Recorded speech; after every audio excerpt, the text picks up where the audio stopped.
ചവറ തേവലക്കരയിൽ ആയുധങ്ങളുമായി എത്തി ഭീകരാന്തരീക്ഷം സൃഷ്ടിച്ച് നാടൻ ബോംബെറിഞ്ഞു. സംഭവത്തിൽ 2 പേരെ പോലീസ് കസ്റ്റഡിയിലെടുത്തു. പോലീസ് കണ്ടെടുത്ത 4 നാടൻ ബോംബ് നിർവീര്യമാക്കി. തിങ്കളാഴ്ച വൈകിട്ടാണ് നാടിനെ നടുക്കിയ സംഭവം.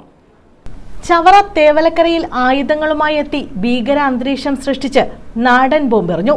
സംഭവത്തിൽ 2 പേർ പോലീസ് കസ്റ്റഡിയിലായി. പോലീസ് കണ്ടെടുത്ത 4 നാടൻ ബോംബ് സ്റ്റേഷനിലെത്തിച്ചു.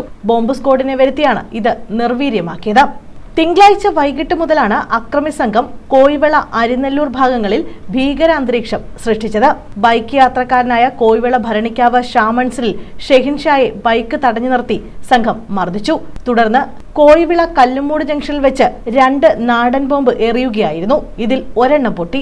തുടർന്ന് തെക്കുംഭാഗം പോലീസ് എത്തി 2 പേരെ കസ്റ്റഡിയിലെടുത്തു. ഇവരുടെ ബാഗ് പരിശോധിച്ചപ്പോഴാണ് മറ്റ് 4 ബോംബുകൾ കൂടി കണ്ടെടുത്തത്. കരുനാഗപ്പള്ളി SCP അഞ്ജലി ഭവന, inspector S. Sreekumar, SI Sai സേന എന്നിവരുടെ നേതൃത്വത്തിൽ വൻ പോലീസ് സംഘം പ്രദേശത്ത് വ്യാപക തിരച്ചിൽ നടത്തി. ഒരു വിവാഹവുമായി ബന്ധപ്പെട്ട് എത്തിയ സംഘമാണ് അക്രമത്തിന് പിന്നിലെന്നാണ് സംശയം. വിഷ്ണു, ശ്യാം എന്നിവരാണ് കസ്റ്റഡിയിലുള്ളത്. ഇവരെ ചോദ്യം ചെയ്തു വരികയാണ്. News bureau, Chavara.